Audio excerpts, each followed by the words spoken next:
Before we start, I want to briefly explain some terminology and mechanics that we use in Hitman speedruns. In Hitman, as soon as mission loads and the cutscene starts playing, all NPCs begin moving. The time spent watching the cutscene doesn't count toward the final time displayed on the rating screen. That's why watching cutscenes can be used to speed up runs. Some NPCs and events in the game aren't affected by cutscene waiting, but we'll cover that as we go. We will see a lot of different bullet distractions. One bullet distraction works the same as any throw-in or audio distraction. It's used to move NPCs to specific spots or to turn them away. Two shots panic is primarily used to panic civilian NPCs because for them, two or more shots have the same effect. They only become blind to you trespassing and run away to report to guards. Guards, on the other hand, also panic after two shots, but instead of becoming blind, they turn into enforcers and investigate the area where the shots landed. In this state, guards are less attentive, they leave their posts and move away. This mechanic can be used to bypass frisk points or enter trespassing areas without being stopped. Explosions have almost the same effect as two shots panic. Guards are drawn to the area where the explosion occurred, while civilians panic and flee. Next, we have triple shots. 3 and more shots nearby guards make them completely blind. They can't see you trespassing, carrying weapons, and even taking shots unless they hear a gunshot. In this state, they only care about the location where the shots were taken from. We usually call this location a bubble, and its radius is roughly 10 steps. If you get seen in that bubble, they'll instantly spot you and engage in combat. Body shots have a similar effect on guards as triple shots, but can also blind civilian NPCs. Civilians who get body shot or see body shot become completely blind. They can see you performing illegal actions, carrying weapons, or trespassing. There is one more method to blind NPCs with shots, known as blind shots, or sometimes called gun flash. This happens when you quickly pull out a weapon and shoot, which can blind NPCs who see it. It doesn't have to be a body shot to work, it's more about the NPCs witnessing the act of shooting. It's very inconsistent, but in certain conditions it works better. We will see it a few times during the run. Another way to blind both guards and civilians is by tranquilizing someone with any sedative. This makes all NPCs blind to trespassing, and guards won't frisk you when they see an unconscious body. It's less powerful than body shots because the effect lasts for a shorter period and you can't carry weapons openly, but it's better for certain situations and doesn't cause as much panic on the map. NPC clipping is another trick we always use in speedruns. There is an intended mechanic that lets you phase through NPCs when they block your path. However, if you restart the mission or exit to the menu while walking through an NPC, this effect will persist in all missions until the in-game timer reaches the time you had when you activated it. Let's start the run. In Paris, we need to watch the cutscene until Diana says, and the guest list is a veritable who is who. As mentioned before, watching the cutscene allows us to get the targets into the proper positions on the map earlier.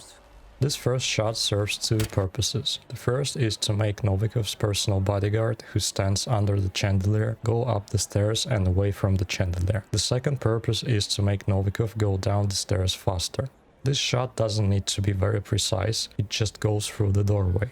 Next, we are preparing the bomb launch setup. I'm not going to go in depth on the tech, I'll just explain the lineup in general. I use the tree on the left as the starting point. I line up 47's right shoulder with the line on the wall of the building and walk toward the building. I drop the breaching charge after a few steps when I see that 47 has almost reached the edge of the red carpet.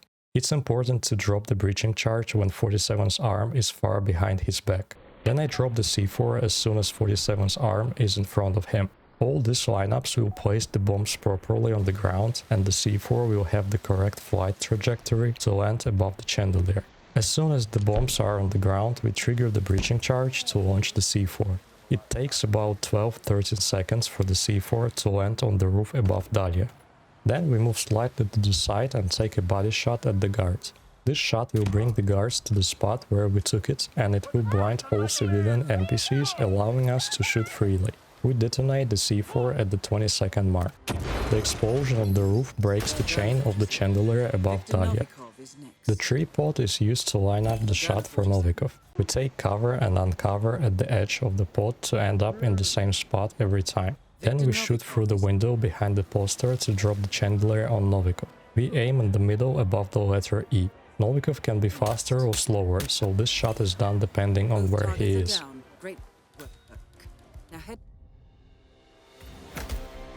Watching the cutscene doesn't make much difference in Sapienza, but I usually watch it until the first scene changes. It seems to help blind both guards at the gate. This first shot is a bit tricky. We have to do it fast to make it work, and we can't miss the shot, it has to be a body shot.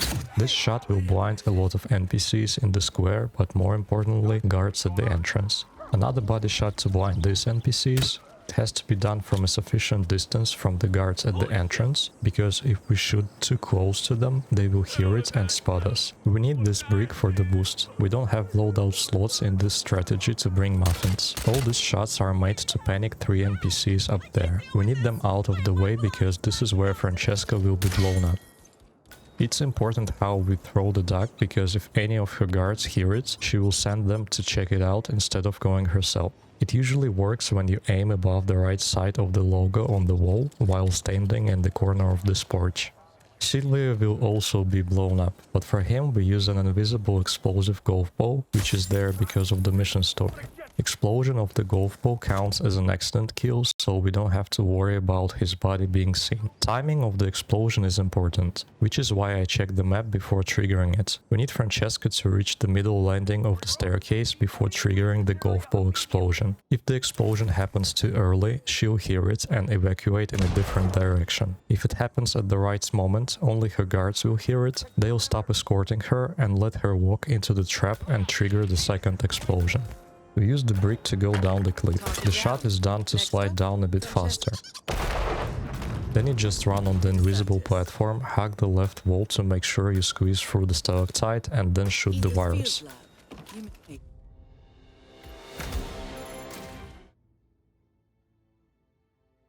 We don't need to watch the cutscene in Marrakesh, we can start right away. Body shot is used to blind NPCs in the market. 2 more shots are made to make more people join the panic. They turn around, see the panicked lady and guard and become blind too. This boost is rather tricky. Only the violin allows to boost in this spot because it has more particles. It's very important to do a fast throw here. If we don't perform a fast throw, we won't be able to run on top of the fallen violin in time. A fast throw is when you press crouch before throwing an item. We are getting seen while taking sniper shots, but the body shot we made from the roof is still working. Panic keeps spreading, and when NPCs see us taking shots, they go blind. The first shot lures Reza in front of the window in his office. At this timing, Klaus is alone in his office, so we can shoot him. Then we need to body shot one of the guards near the door to stop the one who will eventually enter the office and find his body. This shot is done to make a random guard on the left go blind. Now we can just shoot Reza, drop the rifle and run to the exit. Both targets down. Now head towards an exit.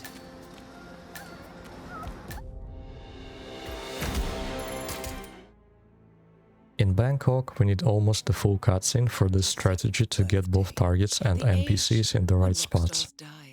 It's the same mechanic as we just saw in Marrakesh. A body shot on this guard makes all NPCs on the pier go blind. Then we shoot the window to panic 2 guards inside the room over there. This one shot counts as a triple shot because the bullet goes through a couple of surfaces and hits the wall. Next we need to shoot a specific spot on the ceiling in the restaurant. This shot will move one NPC away and prevent him from dying when we drop the chandelier on Ken.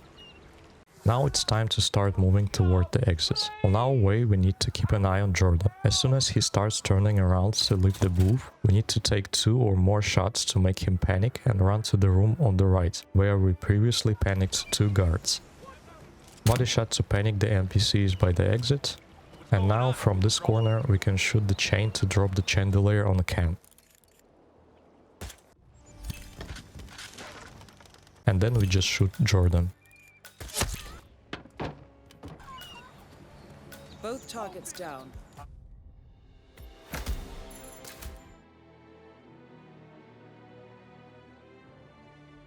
We need to watch the full cutscene in Colorado. Then we just run straight to the side gate. Spamming crouch helps to stay undetected by the guards near the entrance.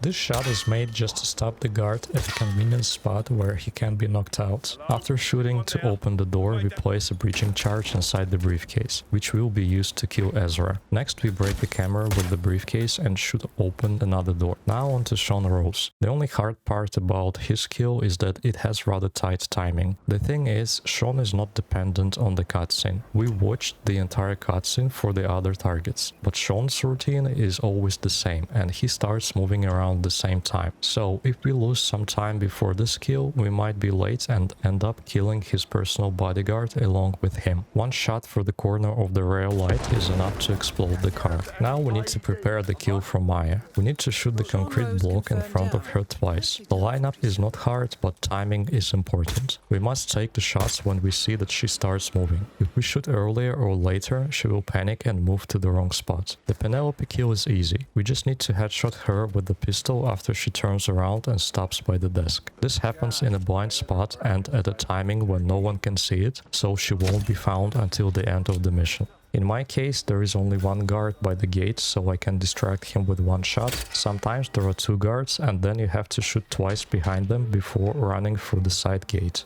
After the two shots we took for Maya, she panicked and ran to the barn entrance. We need to take one more shot to make her move to her new hiding spot, where she will run under the hay bale. As soon as she starts moving, we can shoot the hay bale's winch. Then we immediately switch to the breaching charge detonator and trigger it. By this moment, Ezra will have briefcase picked up. Nicely. We don't want to watch the cutscene in this Hokkaido strategy, because if we do, Yuki will start moving by the time we get to the cable car and we don't want that. Here we use another bomb launch. This one is easier to learn than the one from Paris. We just need to place both bombs on specific spots. Napoleon on the corner of this stone and the breaching charge in the middle of another one. Then we immediately detonate the breaching charge to launch Napoleon. We have to trigger Napoleon roughly 3 seconds later when it's falling in front of the window with Sodders. The impact from the explosion is enough to kill Sodders. Napoleon is used in this strategy because it has a relatively short flight distance compared to other explosives, making it perfect for this situation. For the Yuki kill, we need to body shot one of the guards around her. This will make most of them group together and look away from Yuki. Usually one guard behind her doesn't join the others, and to ensure he doesn't turn around, we need to body shot him as well. Sometimes he does join the other guards, in which case you can just go ahead and shoot Yuki. Now we are in Season 2. The initial cutscene in Hawke's play doesn't matter and can be skipped anytime. We just need to open the hidden door, grab the dongle and interact with the computer. Crouching before fast interaction with the computer speeds up the animation slightly. We want to skip the second cutscene immediately because time is ticking during it. Then we head down the stairs, tranquilize those two and shoot HITMAN. Well done. Now we can move towards the exit and ensure we don't get recorded by the camera. This shot is just to make one guard look away as we pass by the car. We need to distract the guards who found our bolt to enable the exit. To do this, we'll use the scripted method of igniting fireworks in the car, but we'll ignite them with an explosion. All versions of C4 and the Xmas gift have large blast radius, allowing us to drop them a fair distance from the car. After passing this guard, we trigger the explosion to make the guards by the bolt move. Once they take a few steps away from the bolt, we use a body shot to make them blind, so we can go straight to the bolt in front of them.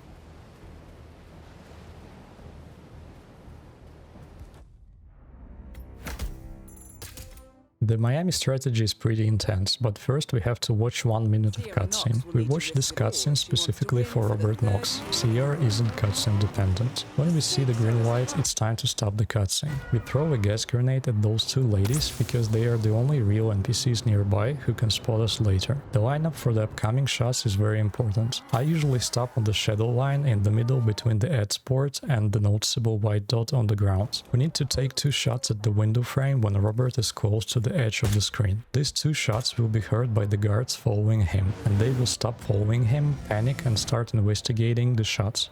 Then we aim at another window frame to the left, closer to Robert, and take one shot. Only Robert will hear this shot and it will work as a distraction, making him move closer to the window. Next we need to take 2 steps forward on the shadow line and shoot at Sierra's car. This shot goes through the terp fence and through the gap behind it, hitting her car.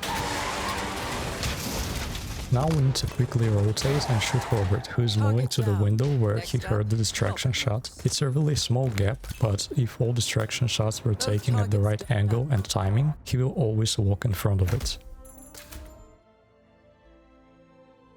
In Santa Fortuna, I usually stop the cutscene when I see birds flying out from behind the trees. Then we take a shot at the lower right corner of the doorway near Andrea. This shot will trigger a target lockdown. The second shot is made to make one NPC at the gas station look away so he doesn't spot us taking other shots. After that we can take out the camera. Next we take a shot at the hanging flower pot to drop it on Andrea. I usually take this shot after she turns around and takes one step toward me. Now we can run to Rika's mansion. After opening the door, we body shot one of the guards to make them all blind. I hike the right side of the bridge while running to make sure I'm not seeing in the area where the shot was taken from.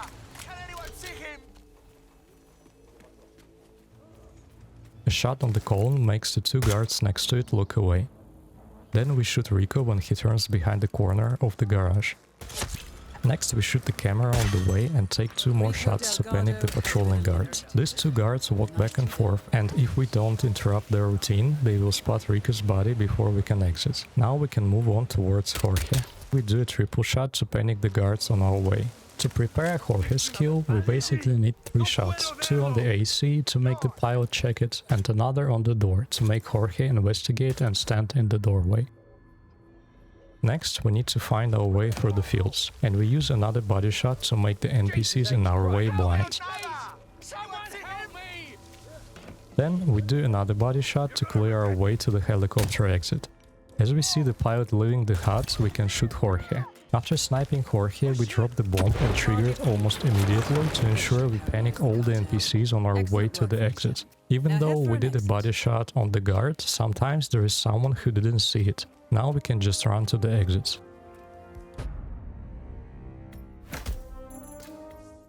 We start on the skywalk in Mumbai. Maelstrom's starting location depends on where we begin, and when we start on the skywalk, he will be in front of us. We can't see him through instinct, but he's always there. We need to watch the full cutscene so that when it ends, he will be near the scooter, which we can successfully explode. 47. That man you just These 2 shots are made to panic the people waiting for their meeting with Vanya. This body shot, or hand shot rather, is done to allow us to take the other shots freely. These 2 shots will panic the guards. We will be shooting in front of them and we need them to not look at us.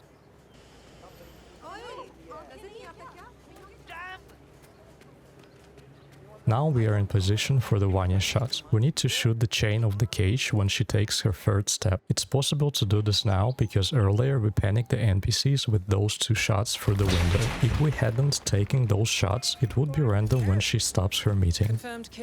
And now we approach the final kill of this mission. There is a small problem with Dawood. The game doesn't consider his kill an accident. We push him off the building with a body shot and at first glance it looks like a fall accident, but for the game he dies because he stays out of bounds for too long. After a kill like this, we need to make sure that his body is not found. Dawood is slightly random, sometimes he's faster, sometimes slower. We start preparing his kill when we see that he is walking on the edge of his building. There are 4 guards on the ground that we need to distract. There are different orders of the shots to distract the guards on the ground. Basically, we need to make 4 shots, 2 on the back and 2 on the container. These shots will panic 2 pairs of guards and hopefully make them look away from Dawood long enough. Then we can body shot Dawood to make him fall. As I said, the order of the shots can vary. I do the last 4th shot after I push Dawood, because in my runs I noticed that the farther pair of guards find him more often. Dawood Rangan is confirmed killed.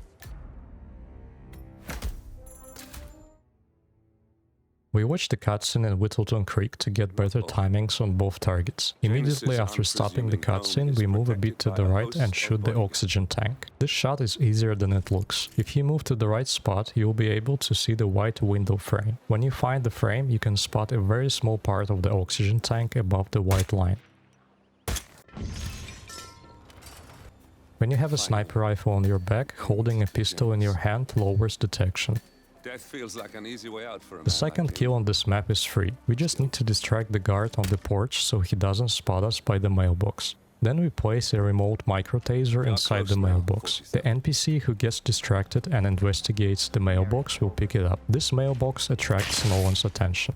Now we need to find 3 clues, which is our third objective. First, we head to James Beatty's garden and use a triple shot to lure Spencer the Hammer out, as he holds one of the clues.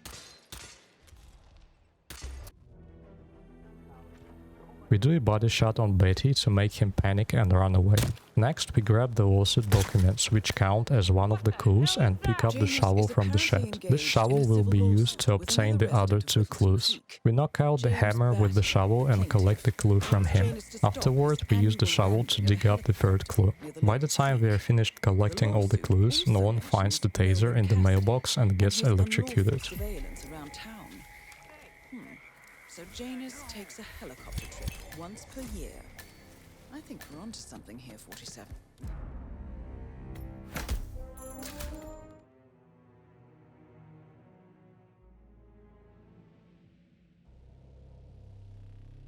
We watch the cutscene until the black bars start to disappear. Then we take a shot at the money pit. This triggers the mission story about the ceremony and changes Zoe's route. Time to shine.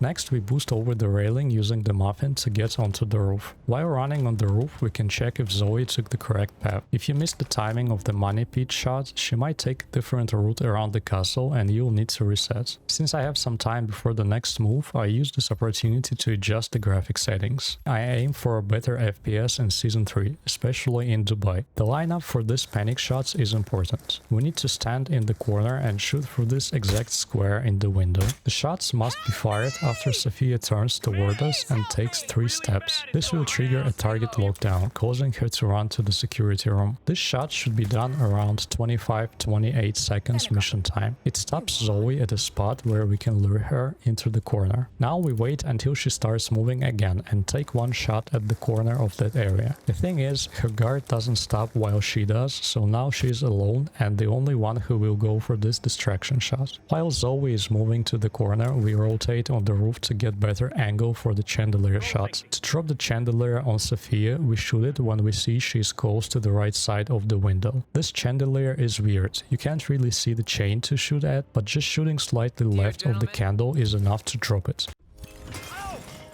By this time, Zoe is at the corner and we can just shoot her. To use the helicopter exit, we need to trank 1 or 2 NPCs around it. This makes the rest of them temporarily blind, so we can run undetected.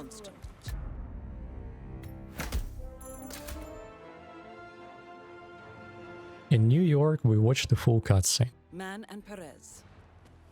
Good luck, 47. This strategy requires good execution to bring all the parts together for a good time. Here we cross the frisk zone. The good thing in this situation is that you don't lose green guns immediately. If you turn back after the guard warns you about trespassing, you won't lose the SA rating. What happens here is that after we trank Perez, it makes everyone around temporarily blind, including the frisk guard who turns around to confront us. When he sees the tranked Perez, he forgets about everything. We drop the explosive duck and trigger it right away.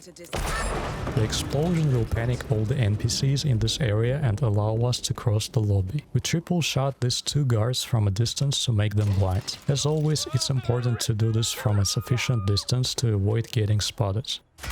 If you run directly in front of this camera, you'll spend too much time under it and get spotted. Now we are going to grab the second data disk from Fabian Man. It's the same deal as with Perez. Everyone becomes blind when we trank Fabian, so we can just enter the conference room and pick up the data disk. Here we need to spam crouch while running to lower detection. Shooting to open the door will panic nearby NPCs, but this will work in our favor later. We pick up an extra trank gun and move on to our main targets. You need to shoot the camera because the tranked body will be seen through it, and someone will enter the office before we leave the mission. It's important to throw the briefcase at the guard while crouched and behind the counter. Now we can grab the last data disk from Athena. The only things left to do are to get the keycard for the director's exit and destroy the camera recordings. The NPCs outside Athena's office are panicking, so we can freely move to the exit. It's important to close the door behind us when leaving the office, because if Athena or the bodyguard we knocked out with the briefcase falls in a weird spot, their bodies could be spotted.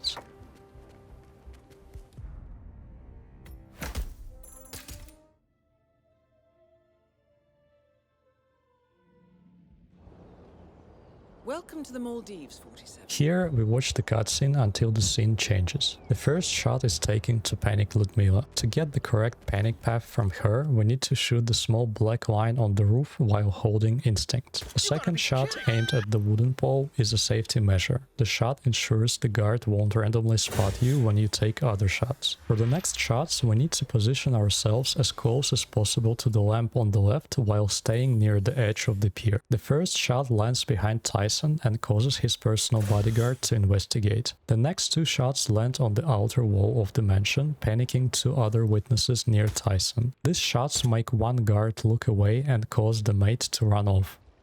This shot distracts the personal trainer and interrupts his route around the gym. The trainer is the only person who can find Steven's body in the gym. By the time we have finished all the distraction shots, Ludmila is about to enter the bathroom of the hut and we can shoot her. Next, we shoot Steven in the elbow or forearm as he finishes his last pull-up. Finally, we move on to the last target. For the Tyson shot, it's better to wait until 18 seconds. This gives the mate enough time to run away, ensuring she won't see it. One more target to go.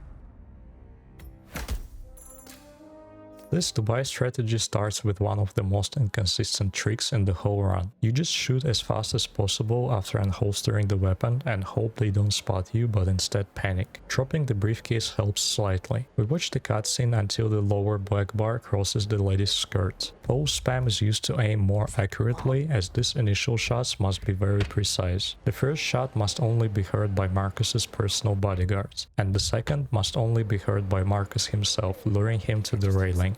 Next, we fire two shots at the columns to distract the guards upstairs. They've heard people screaming and will investigate unless we stop them. Now we focus on Marcus. When we see that he starts moving, we can fire additional panic shots. These shots put all the guards near him into full panic. Once we see them running toward our location, we can shoot Marcus. For Carl, we wait until 14 seconds to take the shot. A guard is standing behind him, watching him, but at 14 seconds, the guard rotates and moves to stand by another wall with his back to Carl.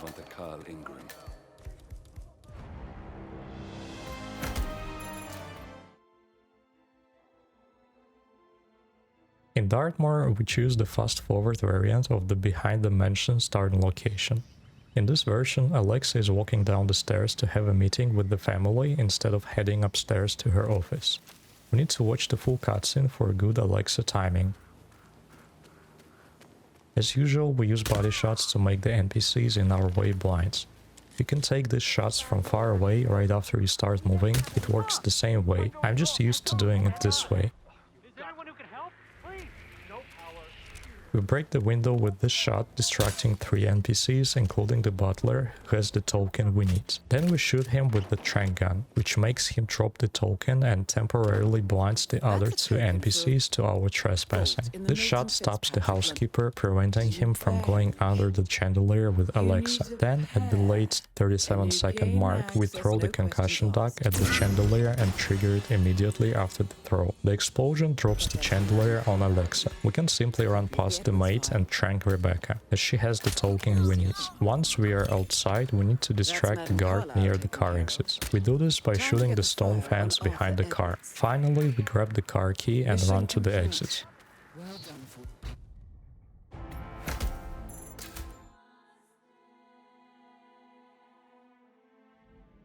We start at the entrance to the club and watch the full cutscene. The sniper rifle is smuggled into the room behind the counter. We can get into this room by simply running through the door. The trespassing zone starts right at the door, so the guards don't react when we go behind the counter, and they don't see us long enough to spot us in the trespassing area. Most likely one of the guards will get a peekaboo lure, so we close the door behind us to make sure they don't see us with the sniper rifle. Now we head to the roof. We distract the first guard in our way with a shot on the wall behind him. When approaching our first target on the roof, it's important to look down at the ground. If you look straight ahead, the target will stop and start talking on the radio with other agents, which we don't want. Ideally, you should shoot him when he's close to the ventilation unit on the left.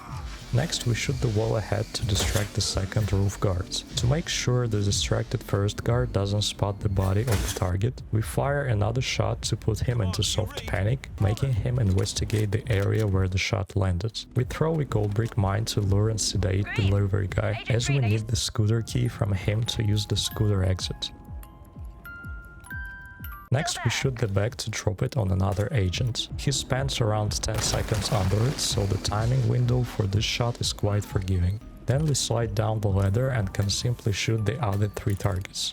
At this timing, no one can see them. The only one who might be randomly found is the biker target in the middle, if you get unlucky with the ragdoll.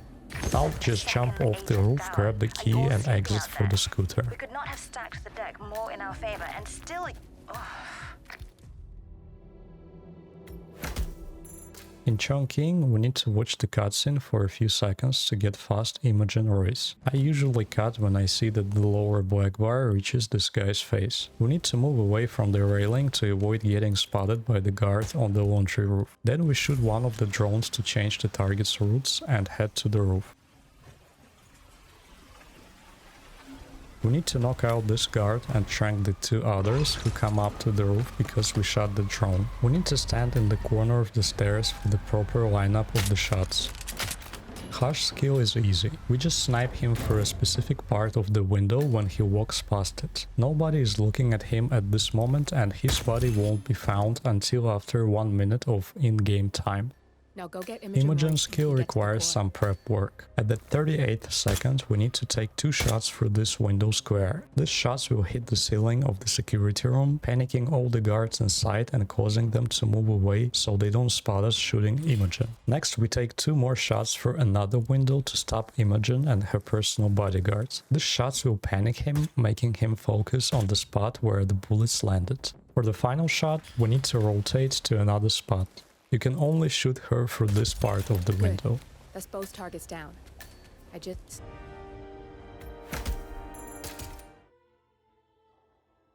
Mendoza has probably the easiest strategy in the entire run. We watch the full cutscene and then run up the road towards Tamara.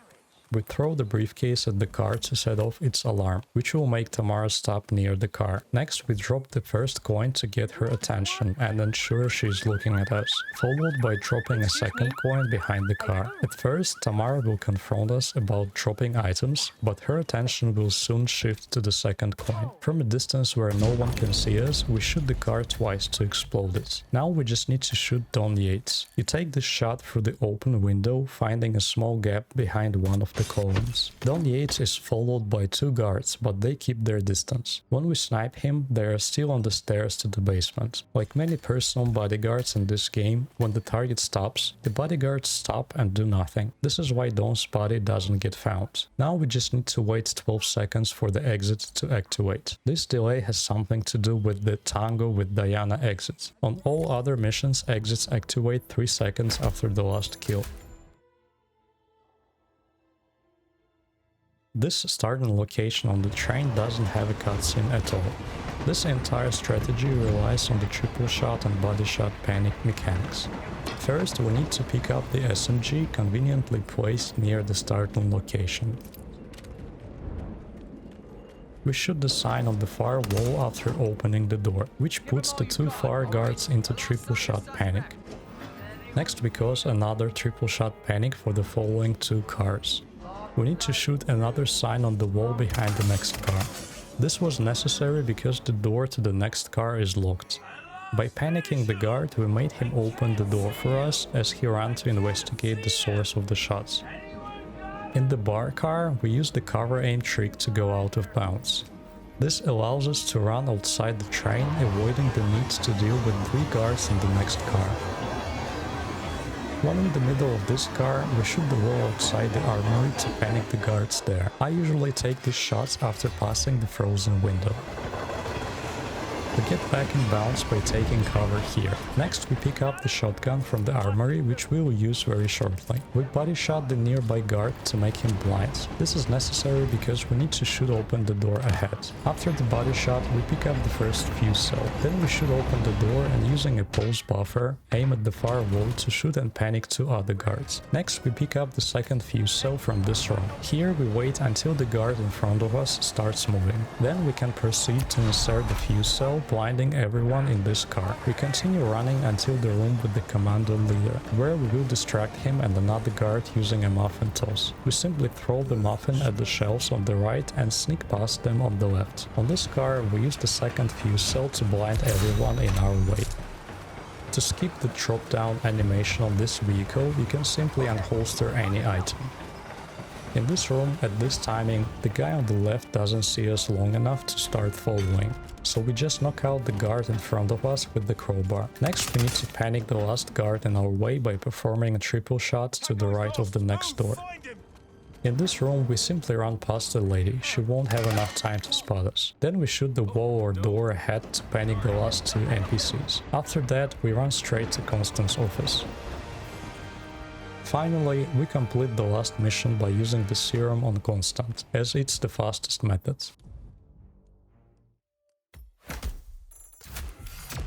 For a long time, Ambrose Island mission wasn't required under speedrun.com rules, because it wasn't placed on the campaign menu. But times have changed and now if you speedrun Trilogy, you have to complete it after Whittleton Creek.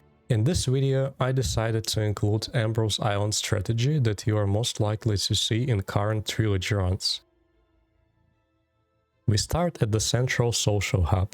We need to watch the cutscene for a few seconds so we can stop blending in faster, and more importantly, we won't have to wait too long before we can shoot Akka. To eliminate Noel Crest, we drop an EMP charge into the puddle in front of him. NPCs can see the EMP, but they don't consider it an illegal item. They pick it up like it's a coin. Crest spots it and walks into the puddle to pick it up. That's when we trigger it and electrocute him. Now we need to get to the spot where we will snipe Akka from.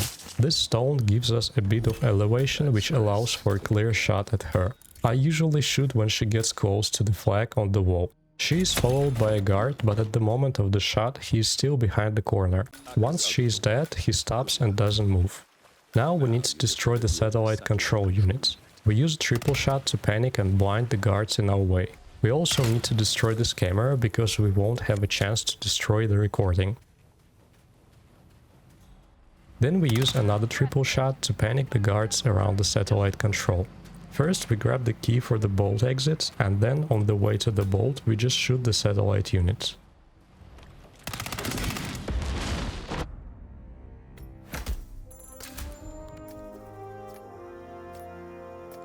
And that's it for this run. Thanks for watching, hope you enjoyed it.